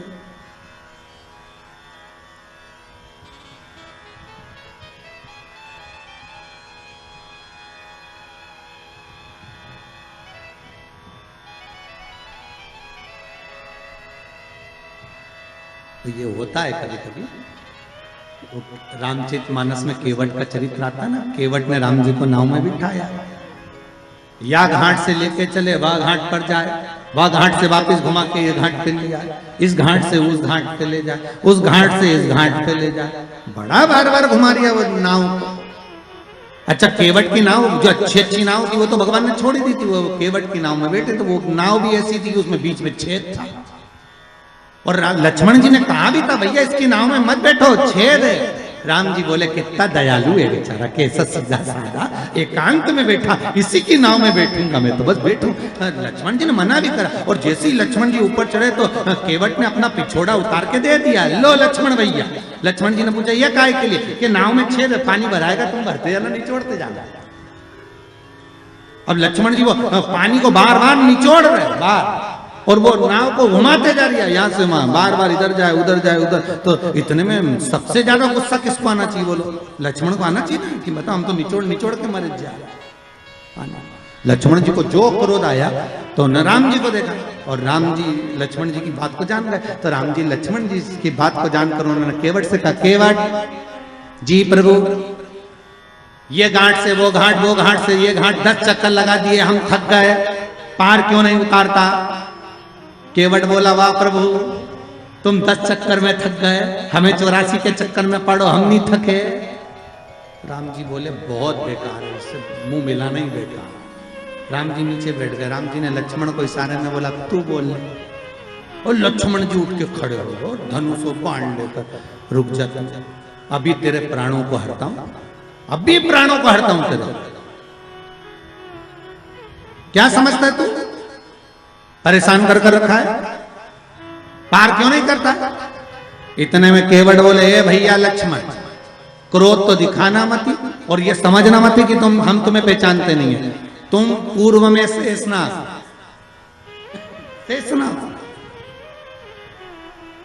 ये भगवान राम भगवान विष्णु है, और ये मैया सीता लक्ष्मी जी, ये चरण दबा रही थी, ये सो रहे थे, आप शेषनाग के ऊपर, हम कछुआ थे, दर्शन करने आए, आपने इतनी तेज फुंकारा, मर गए तो केवट बन गए। तुम्हारे फुनकार से मरे तो केवट बने, और अभी भी घाटे में नहीं जाएंगे। तुम मार भी दोगे तो बेकुंठी जाएंगे, पर घाटा तुम्हारा है, हमारी कोई औलाद नहीं है, हम मर गए तो हमारी पत्नी अंतिम संस्कार भी तुमसे कराएगी, और 12वें का भोजन भी तुम्हें जिमाएगी। राम जी ने कहा, लक्ष्मण नीचे बैठ जा रहे, नीचे बैठ जा तू। तब माता सीता ने कहा, लक्ष्मण भाई, केवट भैया पार उतारो। तब पार उतार, तो यहाँ कोई प्रसंग है, अब परिक्रमा लगा कर आकर खड़े होकर के आशीर्वाद दे दो। तो पूछा आशीर्वाद क्यों? तो कहा, प्रभु हमने परिक्रमा करी, तो शंकर भगवान बोले आजू बाजू घूम लिया और क्या परिक्रमा कर लिया, इसको कोई परिक्रमा करता है? गणेश जी बोले, और नहीं तो माता पिता में आकाश, माता पिता में पाताल, माता पिता में पृथ्वी, साप तो माता पिता में ही, और सब माता पिता में, इसलिए आपकी लगा ली, सबकी हो गई। शंकर जी खुश हो गए, शंकर जी ने आशीर्वाद दे दिया। अच्छा, बच्चों पर माँ बहुत देर में खुश होती है, पर पिता तुरंत पर्स खोल के 500 का नोट देते तो जा। माता और पिता में अंतर है। मम्मी पहले पूछेगी काय के पैसे चाहिए, ट्यूशन के, तो ट्यूशन के पैसे मैं दे दूंगी, पहले ट्यूशन वाली मिस का फोन तो आन दे, मैडम का। मम्मी तू बार बार बस फोन का इंतजार कर दे, मैडम मेड से बोली पैसे लेके आना, मत दे, पापा के पास। पापा, हाँ बेटा 500 रुपए चाहिए, काय के लिए? मैडम ने मंगा। मम्मी भी माता को जा रही, 50 बार बोल दिया इसको पैसे मत दिया करो, बच्चा बिगड़ जाएगा, पहले मुझसे तो पूछा करो। इतने में पति पत्नी से बोला, अरे ओ जगदम्बा, कितनी बात पूछो तुझसे, तू शांति रख, मैंने दे दिया ना 500, देख लेंगे जो होगा। तो शंकर भगवान ने तुरंत बर दे दिया, प्रथम गिनती में तुम गिने जाओगे, तथास्तु। पार्वती जी को तो मालूम ही नहीं पड़ा कि कब बर दे दिया, नहीं तो पार्वती जी तो खड़ी हो जाती। अब आ गए कार्तिक। कार्तिकेय ने आकर कहा, दंडवत करता हूं पिता, प्रणाम, हम तुम्हें देवताओं की सेना के सेनापति बनाते हैं। कार्तिकेय की आंख से अश्रु बहे। देवताओं की सेना के सेनापति? क्या मैं प्रथम गिनती में नहीं आऊंगा? नहीं। क्यों? गणेश जी ने प्रथम गिनती में आ गए, गणेश जी ने परिक्रमा कर ली। किसकी करी? हमारी। पिताजी आपने कहा था पृथ्वी की परिक्रमा कर कर जो आएगा प्रथम गिनती में गिना जाएगा, तो पहली परिक्रमा पृथ्वी की तो मैंने करी, फिर गणेश ने नहीं। पार्वती जी उड़ गई, क्या बात है कार्तिकेय? कार्तिकेय ने कहा, मां पिताजी ने गलत निर्णय दे दिया। त्याग निर्णय दिया, गणेश जी को प्रथम गिनती में दे दिया और मैं परिक्रमा कर कर आया। सारी बात मालूम पड़ गई कि गणेश जी ने चूहे पर बैठकर शंकर पार्वती की परिक्रमा करी, ये हुआ वो हुआ, सब मालूम पड़ गया। पार्वती मैया की आंख में से आंसू बहने लगा। पार्वती उठकर खड़ी होकर शंकर भगवान से बोली, प्रभु बहुत भोले हो आप, इसलिए आपका नाम भोला शंकर है, बहुत भोले। एक बेटे को भेज दिया पृथ्वी की परिक्रमा करने और दूसरे बेटे ने आपकी परिक्रमा करी और आपने उसे वर प्रदान कर दिया। इतने भोले।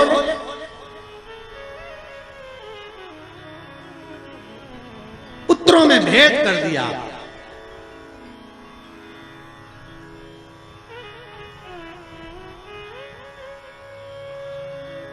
पिता भले कह देता है, बाप कह देता है मेरा बड़ा बेटा थोड़ा समझदार है, मेरा छोटा बेटा ऐसा है, मेरा मंझला बेटा ऐसा है, पिता कह देगा। पर मां हमेशा कह देगी नहीं नहीं, मैंने बराबर का दूध पिलाया है, मेरे 4 बेटे 5 बेटे 6 बेटे 7 बेटे 3 बेटे 2 बेटे मेरे सब बराबर। ये माता का शब्द है। मां कभी अपने बच्चों में भेद नहीं।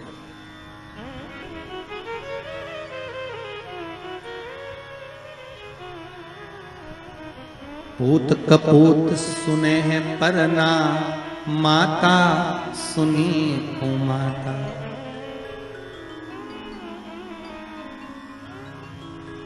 मां कभी कुमाता नहीं सुनी। पूत कपूत हो सकता है पर मां मां है। जगत जननी मां पार्वती खड़ी हो गई और इस कथा से बहुत सीखने को मिलता है। शिव महापुराण का यह चरित्र बहुत सिखाने के लिए है कि माता पिता की दृष्टि में कभी बच्चों के प्रति भेद न करना। कभी मत कहना, माँ से निवेदन है कि मेरा बड़ा बेटा अच्छा कि छोटा अच्छा, मंझला अच्छा कि संजला अच्छा, कभी मत कहना। क्यों? क्योंकि गेंद कभी भी किसी भी पाले में जा सकती है और किसी भी बहू से पाला पड़ सकता है। आप कभी मत करो। आपके 4-5 बच्चे हैं, आप हमेशा अच्छा बोलो, मेरे बच्चे सब बढ़िया, बड़ा बेटा बहुत बढ़िया, बड़ी बहू बहुत बढ़िया, छोटी बहू बहुत बढ़िया, उससे छोटी बहुत बढ़िया, उससे छोटी बहुत बढ़िया। क्यों? अपने को करना क्या, जिस बहू के यहाँ जाओ रबड़ी खाओ वापिस आ जाओ। अपन बुरा वाला करना।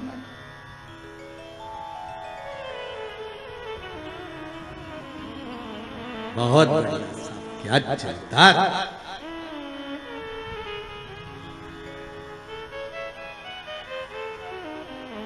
बहुत जोरदार था, बहुत। मेरी बड़ी बहू बहुत बढ़िया, क्या जोरदार कपड़े सिलती है, क्या जोरदार दाल बघाड़ती है। छोटी बहुत बढ़िया बच्चों को पढ़ाती है, इतनी बढ़िया पढ़ाने में, सब बच्चों को लेके बैठ जाती, पढ़ा लेती है। उससे छोटी क्या मांडना मांडती, क्या कपड़े सिलती। उससे छोटी वो भी बहुत जोरदार भोजन पकवान बनाती। जब माँ तारीफ करे तो उसके लिए सब बराबर,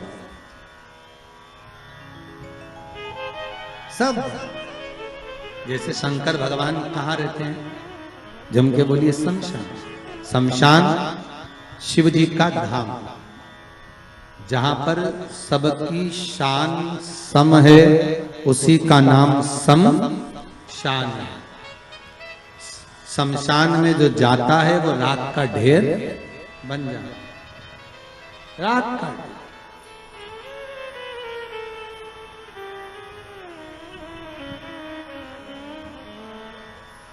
अच्छे से अच्छा पैसे वाला भी मां पहचान में नहीं आता कि ये करोड़पति। लकड़ी की जगह नोट थोड़ी ना लगाएगा। और गरीब भी है ना तो वहां पहचान में नहीं आता कि ये गरीब है। वहां तो एक जैसी चादर है, सफेद कपड़ा उड़ा दिया, लाल कपड़ा उड़ा दिया, चिता पर सुला दिया, आग लग गई, एक जैसी।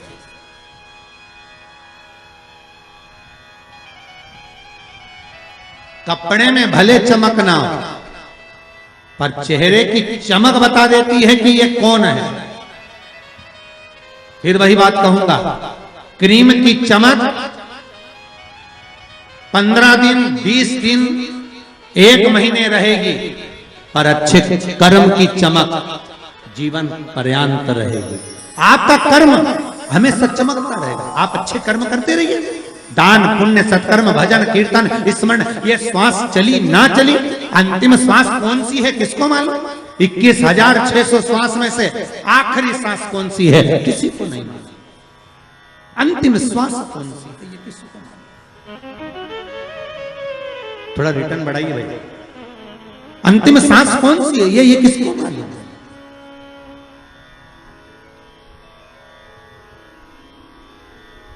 किसने देखी कि आखिरी श्वास कौन सी है? बस श्वास श्वास में राम कहो और वृथा जन्म मत खोए, ना जाने इस श्वास का फिर आवन होए ना। 21,600 श्वास जो मनुष्य के शरीर से प्रतिदिन निकल रही है, हर श्वास को ऐसे भजना भगवान का नाम कि अंतिम कौन सी हो। दान पुण्य संकीर्तन स्मरण अपने हाथों से कर लिया। और अब तो ये कोरोना महामारी में तो और नहीं मालूम पड़ रहा कि कब तो मालूम पड़े 13 ब्राह्मण भी जिम पाएंगे कि नहीं जिम पाएंगे, वो स्थिति। कई भक्तों के फोन आते हैं, गुरुजी वो कोरोना महामारी में वो शांत हो गए, अब हम ब्राह्मण कैसे जीने? वो आए को तैयार नहीं, ब्राह्मण आएंगे नहीं। हमने भी कहा मत बुलाओ, नहीं आएगा क्यों? क्योंकि उस महामारी में कौन आएगा तुम्हारे? क्या करें? दान पुण्य स्मरण तक नहीं हो, कर लिया हाथों से तो कर लिया जीवन का। पार्वती जी ने कहा ये आपने श्रेष्ठ नहीं किया। पार्वती जी बोली मुझे अच्छा नहीं लगा आपने निर्णय जो दिया। क्या चाहती हो पार्वती? पार्वती जी कहती हैं आज मुझे एक वर देना पड़ेगा। बोलिए क्या वर चाहिए? भोलेनाथ मुझे वर ये चाहिए कि आज के बाद आपकी कोई परिक्रमा ही ना हो। मुझे वर दे दो कि शंकर की परिक्रमा कभी नहीं हो।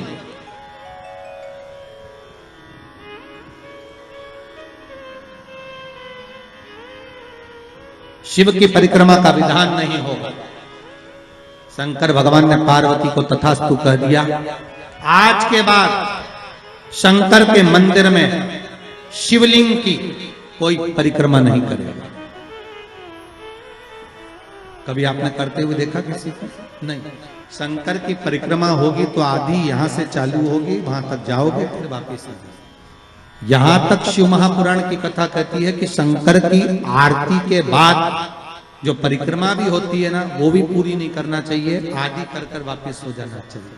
शिव की आरती के बाद कई लोग शंकर जी की आरती उतारने के बाद जो परिक्रमा करते हैं ना, आरती की थाली लेकर चारों तरफ घूमते हैं, उसको भी आधा घूमो और आधे में वापिस। शिव परिक्रमा का वर दीजिए आप वर प्रदान करो, हमें वर दे दो। पार्वती मैं तुझे वर देता हूं कि शिव की परिक्रमा आप कोई नहीं करे, और अगर शंकर की परिक्रमा कोई भूल से भी करेगा तो उसको दोष लगेगा, उसका पुण्य छिन्न होगा। इसलिए शंकर की परिक्रमा लोग नहीं करते, क्योंकि उनने जो दान करा, पुण्य करा, सत्कर्म करा, भजन करा, कीर्तन करा, उसका पुण्य धीरे धीरे धीरे धीरे समाप्त होते चले जाता है, उस पुण्य की छिन्नता होती है।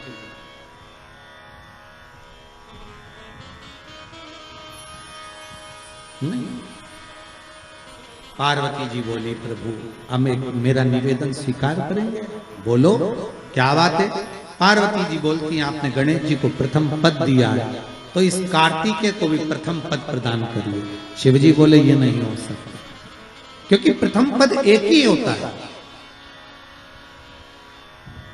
प्रथम पद केवल एक होगा और वो एक पद मैंने प्रदान कर दिया। अब मैं दूसरा पद कैसे दे सकता? मैं दूसरा पद कैसे प्रदान कर सकता? मैं दूसरा पद कैसे दे सकता? पार्वती एक काम हो सकता, बोलिए प्रभु मैं कार्तिकेय को कुछ ऐसा बना देता हूं कि जहां पर गणेश प्रथम पद में रहेगा तो ये कार्तिकेय भी प्रथम पद में पूजा जाएगा। बना दीजिए। भगवान शंकर ने कार्तिकेय को श्रीफल का निर्माण कर दिया। स्कंद पुराण का क्या बनाया है? श्रीफल, नारियल। ये नारियल किसका प्रतिबिंब है? तो कहा ये कार्तिकेय जी का प्रतिबिंब है। किसका प्रतिबिंब है? कार्तिकेय जी का। तो गणेश जी की पूजन जो कलश के रूप में होती है तो उसके ऊपर जो श्रीफल रखाता है वो स्कंद देव है, कार्तिकेय है। वो स्कंद देव, वो कार्तिकेय।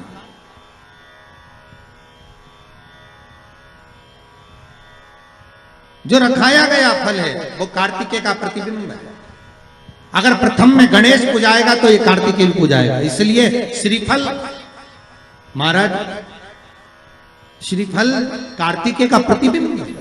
सारी 33 कोटि देवताओं की सेना का सेनापति कार्तिकेय सारे ग्रहों को शांत करने के लिए, कार्य को सिद्ध करने के लिए, कार्य की सफलता के लिए, व्यक्ति की मनोकामना पूर्ण करने के लिए कलश के ऊपर क्या रखा जाता है?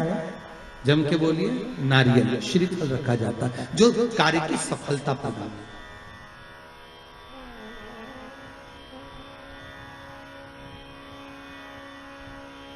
सबसे पहली नवरात्रि का व्रत किसने किया था?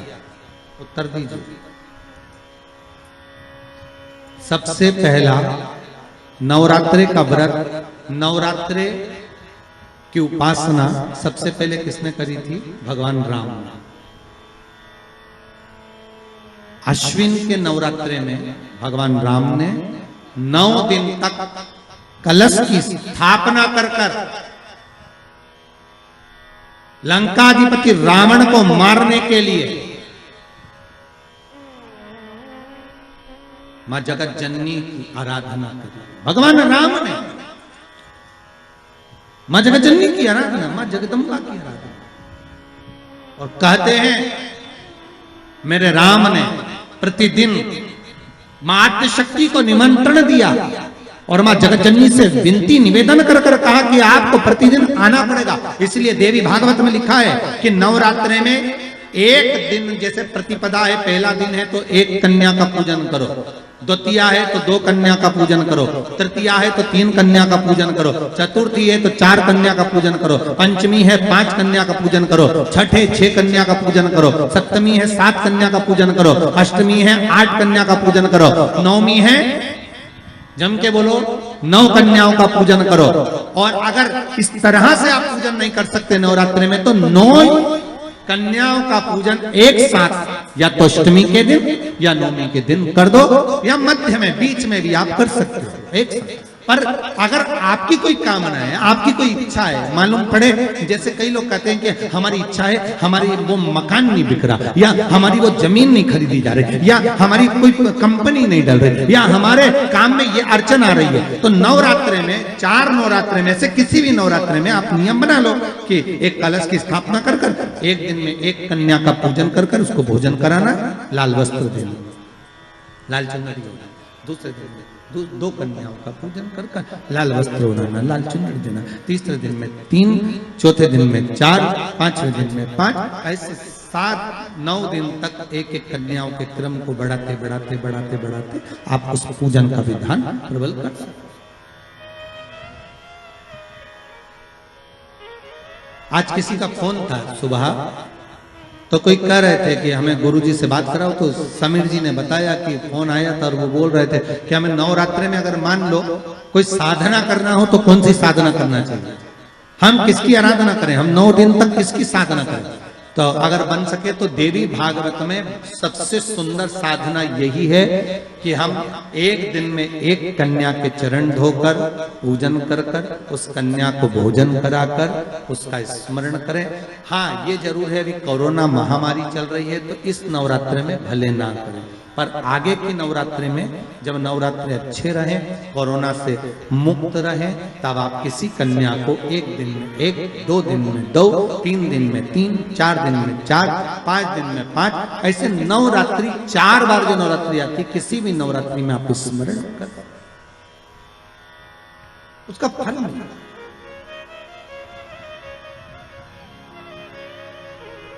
उसका फल होगा।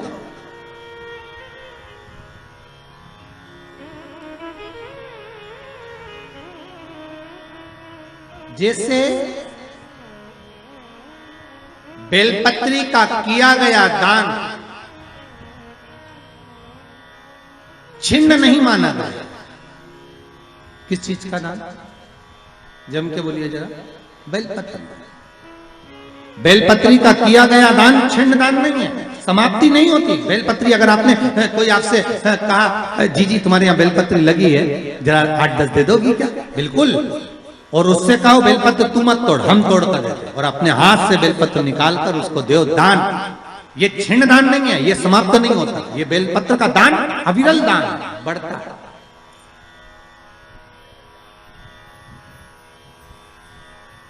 सुख का भान करना, ये छिन्न होने वाला है अभी।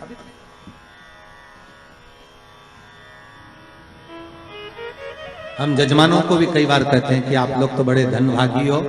शिव महापुराण की कथा जैसे अभी इस परिवार में हो रही है, हम तो इनसे भी कहेंगे कि आपके पूर्वजों का कोई पुण्य होगा। साफ सारी पुराणे, सारे शास्त्र 7 पीढ़ी को तार देते हैं। शिव महापुराण के लिए स्कंद पुराण में कहा ये 71 पीढ़ी को तार देती है। 71 पीढ़ी तर जाती है मात्र एक बार शिव शंकर की कथा का स्मरण करने पर, शिव महापुराण को श्रवण करने पर 71 पीढ़ी।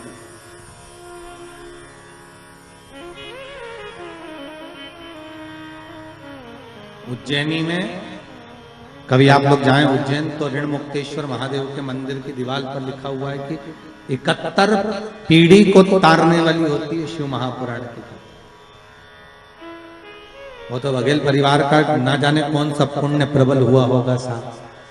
हम तो कहते हैं इनके माता पिता के भी पुण्य और माता पिता के भी माता पिता के पुण्य, दादा परदादा के पुण्य की गुल्लक भराई होगी, तब जाकर इन माता पिता के पुत्र और पुत्र वधू, बहू और बेटे इस शिव महापुराण की कथा को करवा रहे हैं।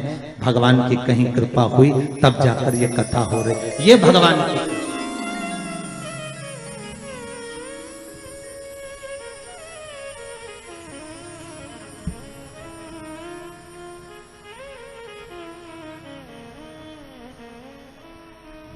प्रभु की कृपा बिना नहीं हो सकती।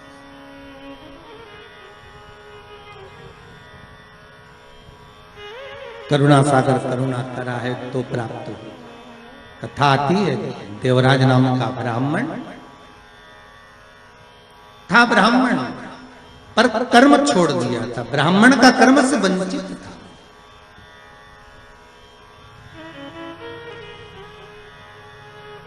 चोरी का धन लेकर आता, शरीर में ताप पड़ गया, शिव मंदिर के अंदर प्रवेश कर दिया। बहुत ठंड सी लगी, मंदिर में दुबक कर बैठ गए। अब मंदिर में जाकर बैठे तो थोड़ी थोड़ी देर में एक शिव महापुराण का वाचन एक पंडित जी कर रहे थे। थोड़ी थोड़ी देर में चिल्लाकर बोलते थे हर हर महादेव। अब जैसे ही पंडित जी चिल्लाते हर हर महादेव, ये कानों को बंद कर लेता, भगवान कहां फंस गया।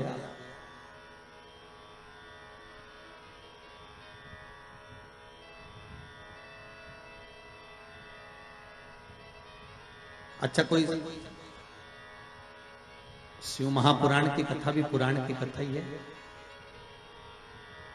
शंकर की कथा में जितने भी आते हैं सब गणों से कम थोड़ी ना। शंकर बाँचने, शिव पुराण को बाँचने वाले भी शिव, और शंकर के साथ रहने वाले भी गण ही हैं, और जितने श्रोता वो भी शंकर ही हैं, तो सब शिव का ही तो स्वरूप है। अब इनको साधना, फिर कथा रस तत्व को श्रवण करना।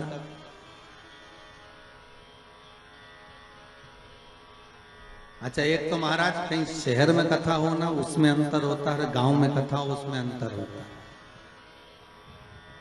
और गांव में भी कथा हो तो गांव के अंदर भी गांव, और गांव के अंदर फिर गांव।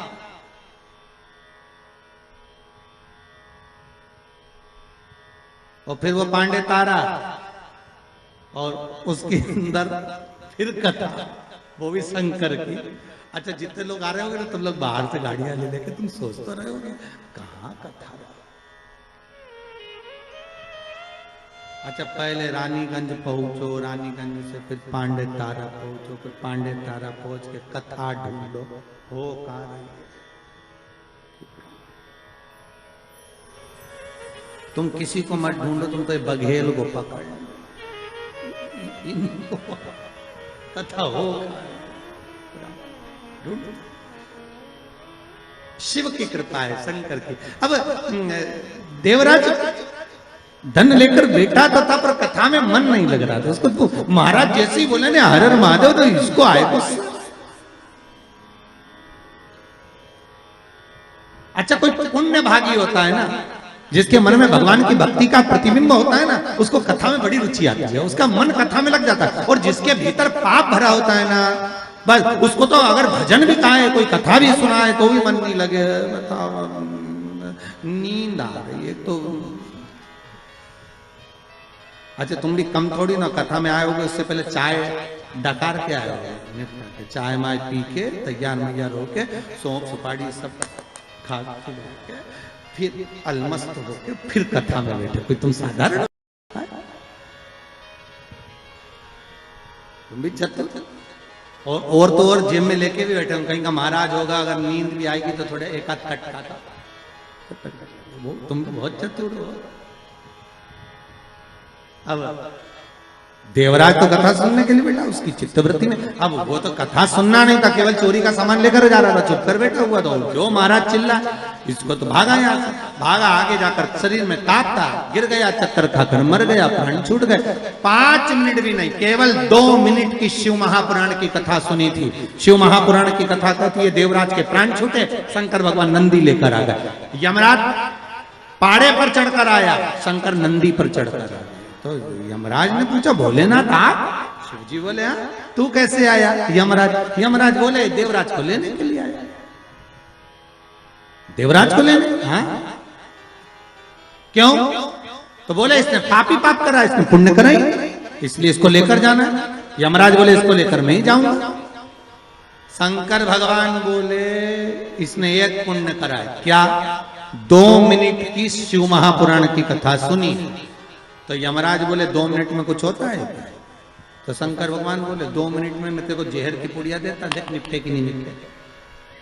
जब 2 मिनट में जहर खा के व्यक्ति मर सकता है तो 2 मिनट में शिव महापुराण कर सुनकर तर नहीं सकता। 2 मिनट में जहर खाया और मर गया तो 2 मिनट की शिव महापुराण। तो प्रभु 2 मिनट में क्या? शंकर भगवान बोले तो लिखा अभी देखे नी मरे तो ठीक। यमराज बोले कि तुम हमें निपटाने में तुले, तुम ये सोच रहे हो कि हम मर जाए। शंकर भगवान बोले या तो जहर खाकर सिद्ध कर दे कि 2 मिनट में मरा, या फिर सिद्ध ये कर दे कि ये 2 मिनट में तरा। तो यमराज बोले रहने दो दादा, हम तो अपने घर चले, तुम इसको ले जाओ। शंकर जी ने देवराज के प्राणों को लिया और नंदी पर बिठाया, और शंकर भगवान नंदी लेके डमरू बजाते बजाते कैलाश पे पहुंच गए। तो पार्वती जी ने पूछा किसको लिया है? शंकर भगवान बोले अपना भगत है। पार्वती जी बोली इतने कम है पांडे तारा, ये ढेर इतने कम थे और पकड़ के लिया है। शंकर भगवान बोले ये तो मेरे भगत है। जो शंकर की कथा को श्रवण करता है, शिव महापुराण को दिल से सुन लेता है, शंकर कहते हैं वो बैकुंठ नहीं, शंकर कहते हैं मेरे कैलाश पर हमेशा रहता है, मेरे साथ में रहता है। वो सहज कहां हो सकता, ये मेरे अपने।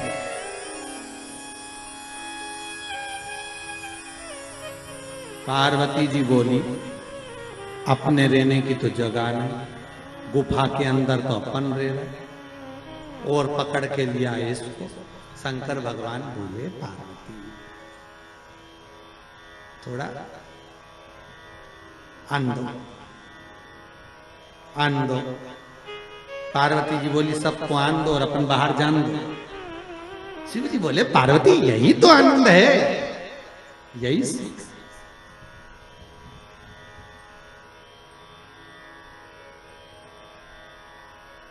पहले ऐसा होता था, आप लोगों को तो मालूम है कि नहीं मालूम, पर गांव में तो पहले ऐसा था, हमारे शहरों में भी था कि मेहमान आते थे वो अंदर सोते थे और घर के लोग बाहर। पहले से नहीं, चलो बाहर खटिया डालो सो। देवराज समय आया, आगे वर्णन आया महाराज। शिव महापुराण की कथा कहती है, एक बिंदुक नाम का ब्राह्मण, वो भी अपने कर्म से वंचित था महाराज, वो भी अपने कर्म से। इसकी पत्नी का नाम था चंचुला देवी, और चंचुला देवी जो पति के प्राण पानी में डूबने से चले गए, बिंदु चंचुला शंकर की कथा सुनकर उसने भी अपने प्राणों को त्याग दिया। शिव जी के पार्वती की दासी बनकर रह रही थी, मन में शंकर की रुचि भाव। पार्वती ने पूछ लिया, तुम मौन क्यों? मुझे कथा सुना। पति का मुक्ति हो जाए, पति का मोक्ष हो जाए, प्रेत योनि से छूट जाए, उसके लिए क्या करा जाए? पार्वती जी ने कहा, शिव महापुराण की कथा करवाओ। तुम रुका जी को जाकर निवेदन करा।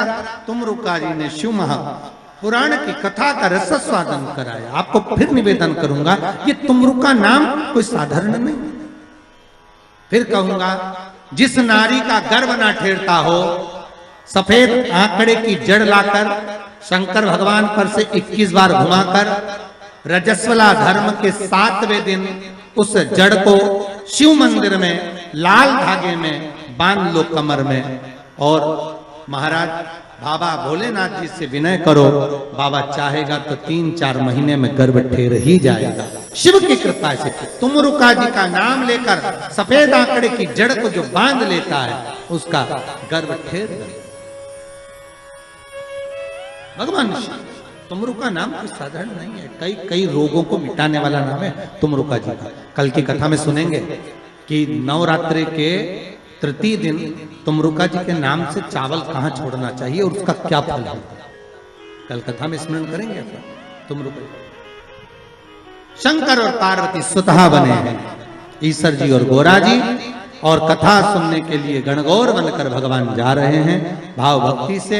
स्वयं तुमरुका जी ने जब कहा कि कथा का रसास्वादन, कथा का रस कौन श्रवण कराए, तुमरुका जी ने कहा कथा तो मैं सुना दूंगा, पर कोई जोड़ा चाहिए शिव महापुराण की पूजन के लिए। तो शिव पार्वती स्वयं जोड़े बनकर सामने आए हैं, ईश्वर जी गोरा जी बनकर। यही ईश्वर जी गोरा जी का स्मरण रहा। शंकर और पार्वती स्वयं शिव पार्वती महाराज शिव महापुराण की कथा कर रही है। अभी जो ये इधर के जो 16 दिन जाते हैं, 16 दिन तक शंकर और पार्वती ने श्रृंगार किया, इसलिए नारी के 16 श्रृंगार हुए और पुरुष के भाव में 16 संस्कार।